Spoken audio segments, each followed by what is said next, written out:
नमस्कार। आज हम राजस्थान बोर्ड का राजस्थान अध्ययन भाग 1 का राजस्थान की ऐतिहासिक पृष्ठभूमि में महाराणा उदय सिंह कर रहे हैं।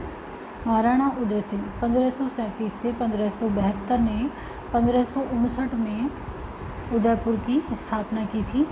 उसके समय 1567 से 1568 में अकबर ने चित्तौड़ पर आक्रमण किया था, परंतु कहा जाता है कि अपने मंत्रियों की सलाह पर उदय सिंह चित्तौड़ की रक्षा का भार जयमल मेड़तिया और फत्ता सिसोदिया को सौंपकर गिरवा की पहाड़ियों में चला गया था। इतिहास लेखकों ने इसे उदय सिंह की कायरता बताया है। कर्नल टॉड ने तो यहाँ तक लिखा है कि यदि सांगा और प्रताप के बीच में उदय सिंह न होता तो मेवाड़ के इतिहास के पन्ने अधिक उज्जवल होते, परंतु डॉक्टर गोपीनाथ शर्मा की राय में उदय सिंह को कायर या देशद्रोही कभी नहीं कहा जा सकता, क्योंकि उसने वर्णवीर, मालदेव, हाजी खां, पठान आदि के विरुद्ध युद्ध लड़कर अपने अदम्य साहस और शौर्य का परिचय दिया था। अकबर से लड़ते हुए जयमल और फत्ता वीर गति को प्राप्त हुए। अकबर ने चित्तौड़ में 3 दिनों के कठिन संघर्ष के बाद 25 फरवरी 1568 को किला फतेह कर लिया। अकबर द्वारा यहाँ कराए गए नरसंहार से आज भी उसका नाम कलंकित है। तो उन्होंने 25 फरवरी 1568 को किला फतेह किया अकबर ने। अकबर जयमल और फत्ता की वीरता से इतना मुग्ध हुआ कि उसने आगरा किले के द्वार पर उन दोनों वीरों की पाषाण मूर्तियाँ बनवाकर लगवा दी। उदय सिंह के पुत्र महाराणा प्रताप का जन्म 9 मई 1540 को कटारगढ़ कुंभलगढ़ में हुआ था। प्रताप ने मेवाड़ के सिंहासन पर केवल 25 वर्षों तक शासन किया, लेकिन इतने समय में ही उन्होंने ऐसी कीर्ति अर्जित की जो देश काल की सीमा को पार कर अमर हो गई। 25 वर्षों तक शासन, वह और उनका मेवाड़ राज वीरता, बलिदान और देशाभिमान के पर्याय बन गए। प्रताप को पहाड़ी भाग में कीका कहा जाता था, जो स्थानीय भाषा में छोटे बच्चे का सूचक है। अकबर ने प्रताप को अधीनता में लाने के अनेक प्रयास किए, परंतु निष्फल रहे। जहां भारत के तथा राजस्थान के अधिकांश नरेशों ने अकबर की अधीनता स्वीकार कर ली थी, प्रताप ने वैभव के प्रलोभन को ठुकराकर राजनीतिक मंच पर अपनी कर्तव्य परायणता के उत्तरदायित्व को बड़े साहस से निभाया। उसने अपनी निष्ठा और दृढ़ता से अपने सैनिकों को कर्तव्य बोध, प्रजा को आशावादी और शत्रु को भयभीत रखा। अकबर मेवाड़ की स्वतंत्रता समाप्त करने पर तुला हुआ था और प्रताप उसकी रक्षा के लिए। दोनों की मनोवृत्ति और भावनाओं का मेल न होना ही हल्दी घाटी के युद्ध 18 जून 1576 का कारण बन गया। हल्दी घाटी का युद्ध हुआ 18 जून 1576। अकबर के प्रतिनिधि मानसिंह और महाराणा प्रताप के मध्य ऐतिहासिक हल्दी घाटी, जो कि जिला राजसमंद में है, का युद्ध लड़ा गया। तो अकबर के प्रतिनिधि थे मानसिंह और महाराणा प्रताप के मध्य हल्दी घाटी में युद्ध हुआ, और ये है राजसमंद में। परंतु इसमें मानसिंह प्रताप को मारने तथा बंदी बनाने में असफल रहा। वहीं प्रताप ने अपने प्रिय घोड़े चेतक की पीठ पर बैठकर मुगलों को ऐसा छकाया कि अब वे अपना पिंड छुड़वा कर मेवाड़ से भाग निकले। यदि हम इस युद्ध के परिणाम को गहराई से देखते हैं तो पाते हैं कि पार्थिव विजय तो मुगलों को मिली, परंतु वह विजय पराजय से कोई कम न थी। इतिहासकार डॉक्टर के.एस. गुप्ता की इस संदर्भ में टिप्पणी है कि परिस्थितियों एवं परिणामों को देखते हुए यह कहा जा सकता है कि हल्दी घाटी के युद्ध में अकबर विजयश्री प्राप्त न कर सका।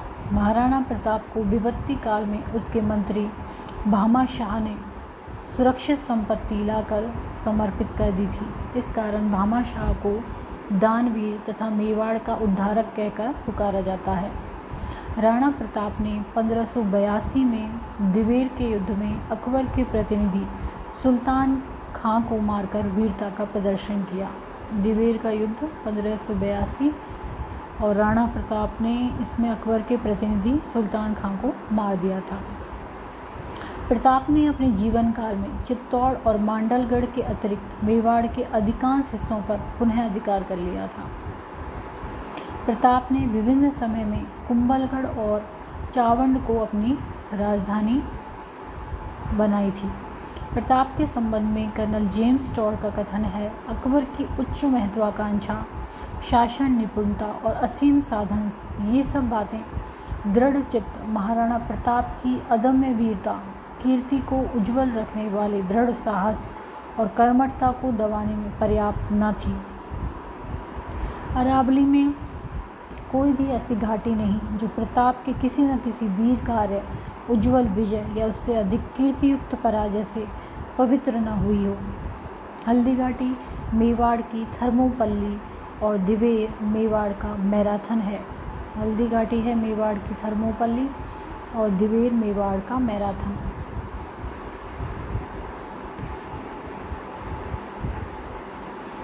अतएव स्वतंत्रता का महान स्तंभ, सद्कार्यों का समर्थक और नैतिक आचरण का पुजारी होने के कारण आज भी प्रताप का नाम भारतीयों के लिए आशा का बादल है और ज्योति का स्तंभ है।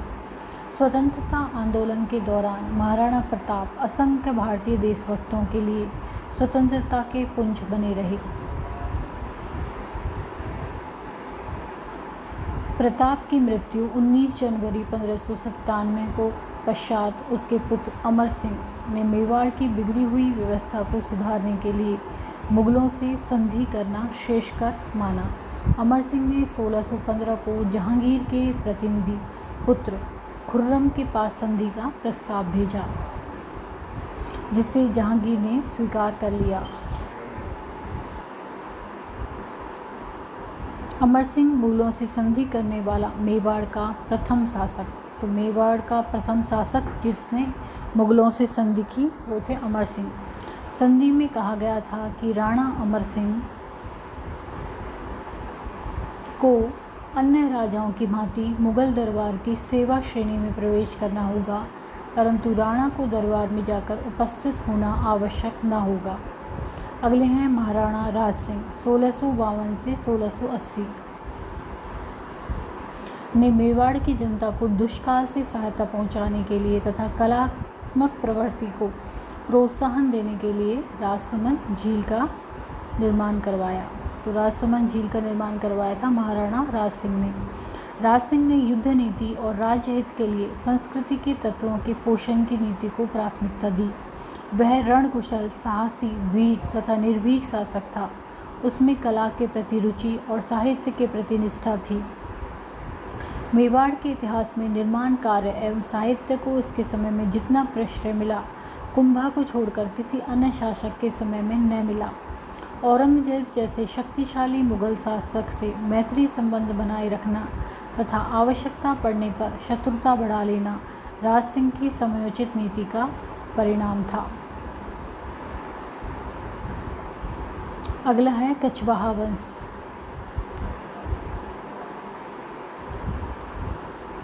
कछवाहा वंश राजस्थान के इतिहास मंच पर 12वीं सदी से दिखाई देता है। उनको प्रारंभ में मीणों और बड़ गुर्जरों का सामना करना पड़ा। इस वंश के प्रारंभिक शासकों में दूल्हे राय व पृथ्वीराज बड़े प्रभावशाली थे, जिन्होंने दौसा, रामगढ़, खो, झोटवाड़ा, गैटौर तथा आमेर को अपने राज्य में सम्मिलित किया था। पृथ्वीराज राणा सांगा का सामंत होने के नाते खानवा के युद्ध 1527 में बाबर के विरुद्ध लड़ा था।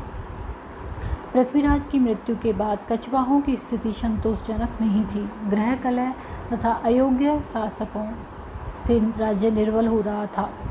1547 में भारमल ने आमेर की बागडोर हाथ में ली।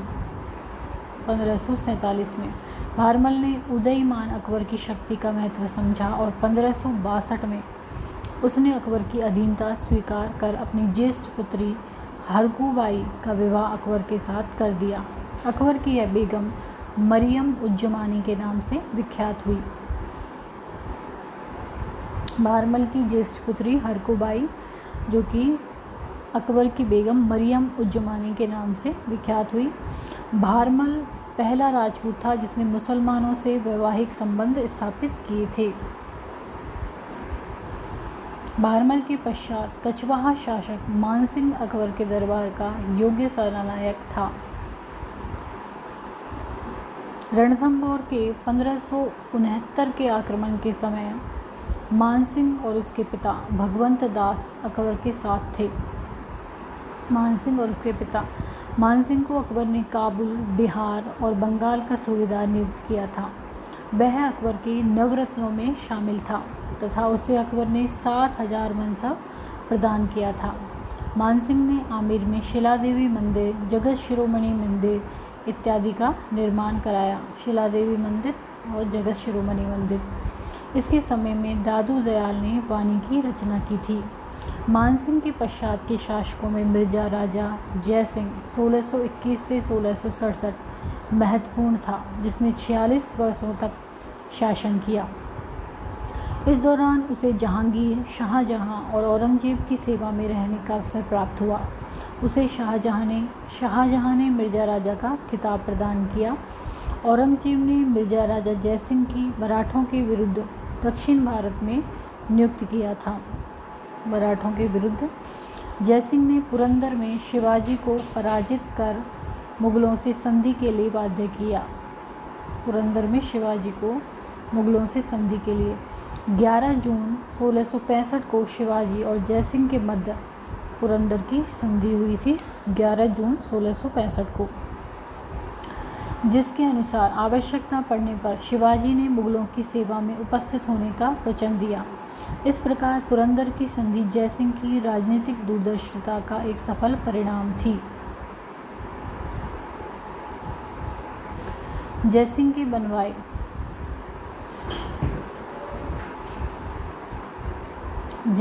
बनवाए आमेर के महल तथा जयगढ़ और औरंगाबाद में जयसिंहपुरा उसकी वास्तु कला के प्रति रुचि को प्रदर्शित करते हैं। आमेर के महल तथा औरंगाबाद में जयसिंहपुरा। इसके दरबार में हिंदी का प्रसिद्ध कवि बिहारी मल था। कछवाहा शासकों में सवाई जयसिंह द्वितीय 1700 से 1743 का अद्वितीय स्थान है। वह राजनीतिज्ञ, कूटनीतिज्ञ, खगोलविद, विद्वान एवं साहित्यकार तथा कलाका पारखी था। वह मालवा का मुगल सूबेदार रहा। जयसिंह ने मुगल प्रतिनिधि के रूप में बदन सिंह के सहयोग से जाटों का दमन किया। सवाई जयसिंह ने राजपूताना में अपनी स्थिति मजबूत करने तथा मराठों का मुकाबला करने के उद्देश्य से 17 जुलाई 1734 को हुरडा भीलवाड़ा में राजपूत राजाओं का सम्मेलन आयोजित किया। हुरडा भीलवाड़ा में 17 जुलाई 1734 को। इसमें जयपुर, जोधपुर, उदयपुर, कोटा, किशनगढ़, नागौर, बीकानेर आदि के शासकों ने भाग लिया, परंतु इस सम्मेलन का जो परिणाम होना चाहिए था वह नहीं हुआ, क्योंकि राजस्थान के शासकों के स्वार्थ भिन्न भिन्न थे। सवाई जयसिंह अपना प्रभाव बढ़ाने के उद्देश्य से बूंदी के आंतरिक मामलों में हस्तक्षेप कर स्वयं वहां का सर्वेसर्वा बन बैठा, परंतु बूंदी के बुद्ध सिंह की पत्नी अमर कुंवरी ने, जो जयसिंह की बहन थी, मराठा मल्हार राव होलकर को अपना राखीबंद भाई बनाकर और धन का लालच देकर बूंदी आमंत्रित किया, जिससे होलकर और सिंधिया ने बूंदी पर आक्रमण कर दिया। सवाई जयसिंह संस्कृत और फारसी का विद्वान होने के साथ गणित और खगोल शास्त्र का असाधारण पंडित था। उसने 1725 में नक्षत्रों की शुद्ध सारणी बनाई और उसका नाम तत्कालीन मुगल सम्राट के नाम पर जीज मोहम्मद शाही नाम रखा।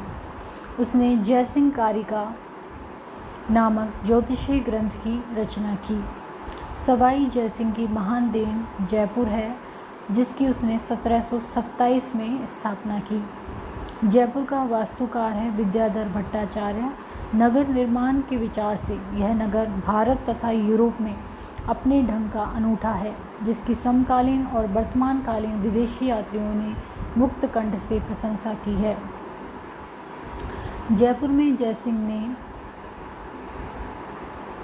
सुदर्शनगढ़, नाहरगढ़ किले का निर्माण करवाया तथा जयगढ़ किले में जयवाण नामक तोप बनवाई। उसने दिल्ली, जयपुर, उज्जैन, मथुरा और बनारस में 5 वेधशालाओं, जंतर मंतर का निर्माण करवाया, जो ग्रह नक्षत्र आदि की गति को सही तौर से जानने के लिए बनवाई गई थी।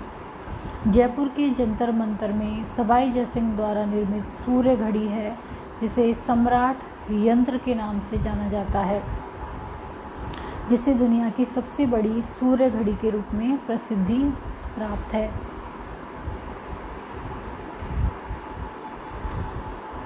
धर्म रक्षक होने के नाते उसने वाजपेय, राजसूय